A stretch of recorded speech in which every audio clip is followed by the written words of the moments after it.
नमस्कार दोस्तों, एक बार फिर से हमारे YouTube चैनल अपना मंडी में आपका हार्दिक स्वागत है। दोस्तों, आज के इस वीडियो में हम बात करने वाले हैं ज़मीन की नकल जमाबंदी के कॉलम नंबर 7 के बारे में। ये कॉलम नंबर 7 काफ़ी इम्पॉर्टेंट कॉलम है दोस्तों, क्योंकि इसमें आपकी ज़मीन की किस्मों के बारे में जानकारी दी होती है और आपके रकबे के बारे में जानकारी दी होती है कि आपके ज़मीन का क्षेत्रफल कितना है। तो दोस्तों, आज के इस वीडियो में हम आपको ज़मीन की किस्मों के बारे में बताने जा रहे हैं जो हमारी नकल जमाबंदी में अक्सर हम देखते हैं, लेकिन उर्दू और फारसी भाषाओं में होने के कारण हम इसका अर्थ नहीं समझ पाते हैं। तो दोस्तों, आज के वीडियो में मैं आपको ज़मीन की किस्मों के बारे में ही बताऊंगा कि इनका अर्थ क्या है।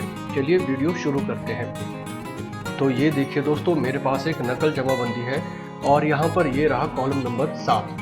यहाँ पे क्या लिखा है दोस्तों, रकबा हर खेत व मीजान खाता मय किस्म अराजी मीट्रिक इकाइयों में। रकबा इकाई है बीघा, बिस्वा और बिस्वांसी में। तो यहाँ पर जो जमीन दी गई है वो बीघा, बिस्वा और बिस्वांसी में दी गई है।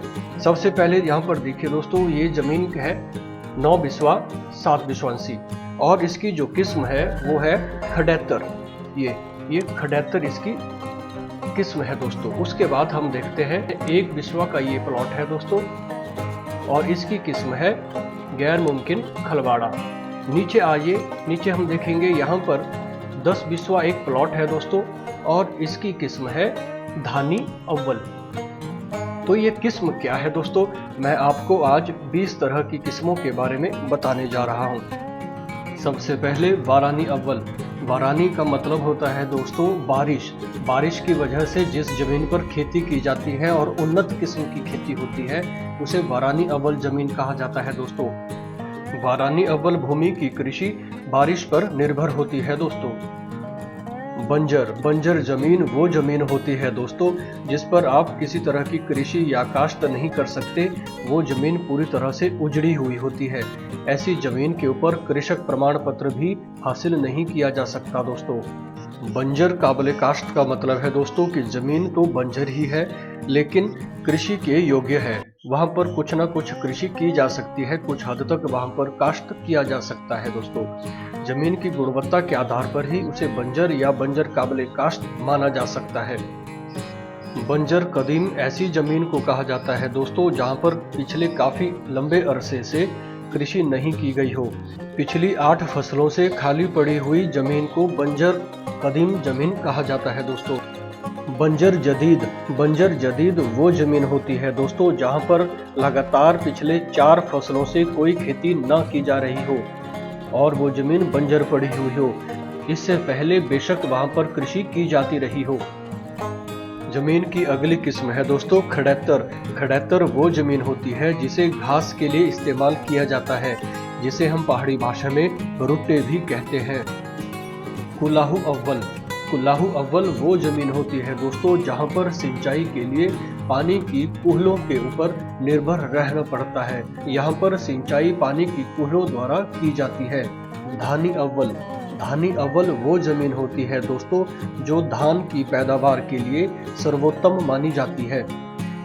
अकृष्ट भूमि वो भूमि होती है दोस्तों जिसे काफी समय से न जोता गया हो, जिसकी जुताई काफी समय से ना की गई हो। कई बार आप ऐसे खेत देखते हैं दोस्तों जिसकी जुताई ना की गई हो, उसे अकृष्ट भूमि माना जाता है।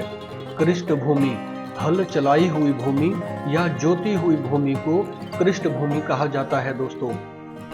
वारानी फलदार वो जमीन होती है दोस्तों जहां पर फलों के पेड़ लगे हुए हों, यानी जहां पर बागीचे हों और बागीचों की सिंचाई बारिश पर ही निर्भर होती है दोस्तों।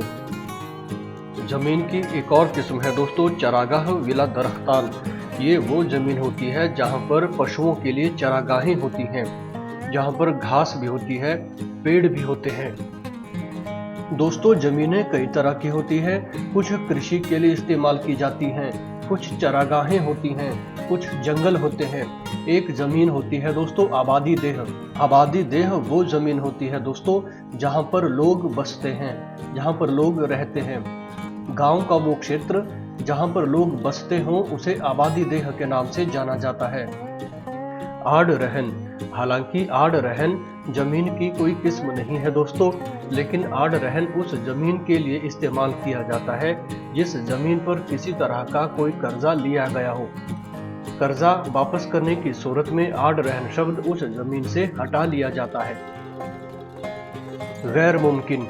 गैर मुमकिन वो जमीन होती है दोस्तों जो कृषि या काश्त के योग्य नहीं होती है, जहाँ पर कृषि नहीं की जा सकती है। उदाहरण के लिए गैर मुमकिन बीड़। बीड़ जो है किसी खेत की सीमा को कहा जाता है, उस बीड़ के ऊपर भी खेती नहीं की जा सकती। नौतोड़। आपने अक्सर ये शब्द सुना होगा दोस्तों, नौतोड़। और अक्सर लोग समझते हैं कि नौतोड़ का मतलब होता है कब्जा की हुई जमीन। हालांकि इसका सही अर्थ होता है किसी बंजर जमीन को या अयोग्य जमीन को काश्त योग्य बनाना। कलर भूमि। शोरा या खार युक्त भूमि को कलर भूमि कहा जाता है दोस्तों। चाही मुस्तार।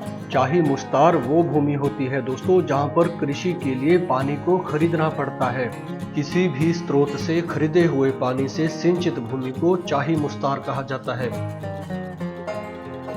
चाही भूमि वो भूमि होती है दोस्तों जिसे कुएं के पानी से सिंचित किया जाता है। रहट या ट्यूबवेल या किसी अन्य जरिए से कुएं से पानी निकाला जाता है और खेतों को सिंचित किया जाता है, ऐसी भूमि को चाही भूमि कहा जाता है दोस्तों। नहरी भूमि। कई क्षेत्रों में जमीन को नहरों के पानी से सिंचित किया जाता है दोस्तों, वहां पर नहरों के पानी से सिंचाई होती है, उस भूमि को नहरी भूमि कहा जाता है। शामलात भूमि। शामलात भूमि वो भूमि होती है दोस्तों जो गांव की पंचायत के अधिकार क्षेत्र में हो। इस भूमि को बस्ती बसाने या खेती करने के लिए इस्तेमाल नहीं किया जाता है। इस भूमि का इस्तेमाल लोगों द्वारा सामान्य उपयोग के लिए किया जाता है। यह भूमि लोगों की साझी भूमि होती है दोस्तों आज के इस वीडियो में हमने आपको जमीन की 20 तरह की किस्मों के बारे में जानकारी दी है। हो सकता है आपको पहले से इन चीज़ों की जानकारी हो, लेकिन ये वीडियो उन लोगों के लिए काफ़ी लाभदायक होगा जिन लोगों को इस बारे में जानकारी नहीं है। इसी तरह की और जानकारियाँ प्राप्त करते रहने के लिए हमारे चैनल अपना मंडी को ज़रूर सब्सक्राइब करें दोस्तों। वीडियो पसंद आए तो ज़रूर इसको लाइक और शेयर करें।